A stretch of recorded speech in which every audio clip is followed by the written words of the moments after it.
Welcome to big news. నేను మీ గౌసుద్దీన్ షేక్. ఉన్నదే రాస్తా, చూసిందే చెప్తా.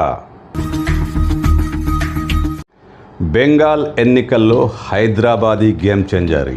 అక్కడ బెంగాల్ ఎన్నికల్లో ఓటర్లను ప్రభావితం చేసేందుకు హైదరాబాదీ గేమ్ చేంజర్ రంగంలోకి దిగాడు. ఏ రాష్ట్రంలో ఎన్నికలు జరిగినా ఆయన అక్కడ ఉంటాడు. ఈసారి బెంగాల్ ఎన్నికల్లో ఖచ్చితంగా టార్గెట్ కొట్టేస్తామంటూ గేమ్ చేంజ్ చేస్తామంటూ ఆయన అక్కడ వాలేశాడు. ఎవరో తెలుసా? మన అసదుద్దీన్ ఓవైసీ, మజ్లిస్ పార్టీ అధినేత. బెంగాల్ ఎన్నికలపై దృష్టి సారించారు. బెంగాల్లో దాదాపు అన్ని చోట్ల పోటీకి సై అన్నారు. బెంగాల్లో ముస్లిం ఓటర్లు, దళిత బలహీన వర్గాల ఓటర్లు తమకు గంపగుత్తగా పడతాయంటూ ఆయన అక్కడ మూడో ఫ్రంట్ను తెరిచేశారు. అవును, మూడో ఫ్రంట్ను ఆయన అక్కడ ఓపెన్ చేశారు. అసలు బెంగాల్ ఎన్నికలంటే తృణమూల్ కాంగ్రెస్, బీజేపీల మధ్య ప్రధాన పోటీ ఉంటుంది. మిగతా పార్టీలు ఇప్పుడు అక్కడ నామమాత్రం. ఈ పరిస్థితిలో మూడో ఫ్రంట్ రంగంలోకి వచ్చింది. అంటే త్రిముఖ పోటీ జరిగేందుకు అక్కడ రంగం సిద్ధమైంది. అసదుద్దీన్ ఓవైసీ గేమ్ చేంజ్ చేస్తానంటూ అక్కడ రంగంలోకి దిగారు. అసలు అసద్ బలహీనతలేంటి, బలాలేంటి? ఆయన తృణమూలు కొడతాడా, బీజేపీని అందలం ఎక్కిస్తాడా అంటే ఇప్పుడు ఆయన చర్చనీయాంశంగా మారిపోయాడు. మరి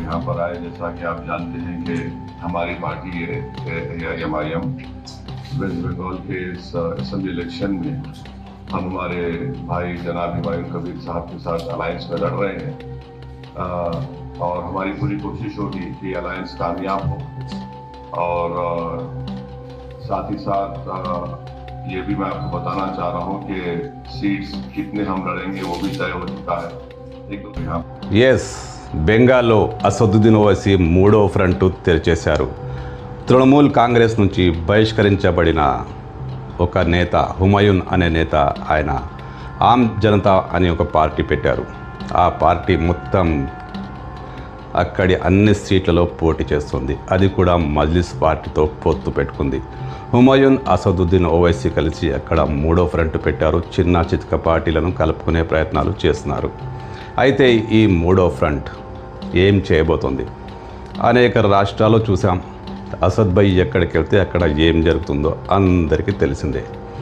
ఇక్కడ కూడా అదే జరగబోతుందా? అది జరగాలని అసద్ భాయ్ కోరుకుంటున్నాడేమో. అందుకే అక్కడ మూడో ఫ్రంట్ తెరిచాడు. ఈ మూడో ఫ్రంట్తో బీజేపీకి నష్టమే లేదు. ఈ ఫ్రంట్కు ఆ బీజేపీకి సంబంధమే లేదు. కానీ లాభం మాత్రం ఉండొచ్చు. ఎందుకంటే దీది చెమట ఓడ్చక తప్పదు. మూడో ఫ్రంట్లో మైనారిటీలను ఆ ఫ్రంట్ ఎంతవరకు ప్రభావితం చేస్తుందనే అంశం మీద దీదికి ఇప్పుడు కష్టకాలం వచ్చినట్టే. ఏమాత్రం ఓట్ల శాతం తేడా వచ్చినా బీజేపీకి అధికారం, దీదికి పదవి వియోగం, ఇవి జరగవచ్చు. ముస్లింలంతా సంఘటితమై మజ్లిస్ పార్టీకి ఓటేస్తారా అంటే చెప్పలేని పరిస్థితి. స్పష్టమైన అంచనాలు ఏవి ఇప్పటికీ రాలేదు. కానీ ఆ బహిష్కృత నేతకు అంతో ఎంతో ప్రభావం ఉంది.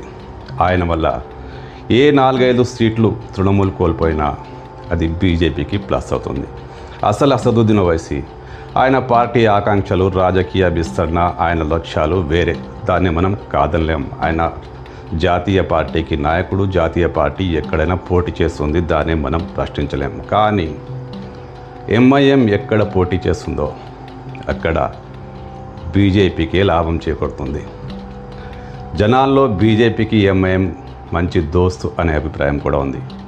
ఇది ప్రతిసారి వాళ్ళ దోస్తానా బయటపడకుండా పోలింగ్లో మాత్రం స్పష్టంగా కనబడుతుంది. ఎక్కడ మజ్లిస్ ప్రభావం బలంగా ఉందో అక్కడ బీజేపీయే గెలుస్తుంది. ఓకే, కొన్ని చోట్ల మజ్లిస్ పార్టీ గెలిస్తే గెలిచి ఉండొచ్చు కాక, కానీ అధికారాన్ని డిసైడ్ చేస్తుంది మజ్లిస్ పార్టీ. 4-5 సీట్లు కోల్పోతే, 1-2 ఓట్ల శాతం పడిపోతే గెలుపు ఓటములు తారుమారవుతాయి కదా. అసదుద్దీన్ ఓవైసీ ఇదే చేస్తున్నారు. ఈసారి బెంగాల్లో ఖచ్చితంగా చక్రం తిప్పుతాం, అధికారంలోకి వస్తామని కూడా అంటున్నారు. అధికారంలోకి వస్తారో రారో కానీ ఎవరిని ఓడిస్తారో, ఎవరిని గెలిపిస్తారో అసద్ భాయ్కి బాగానే తెలిసినట్టుంది.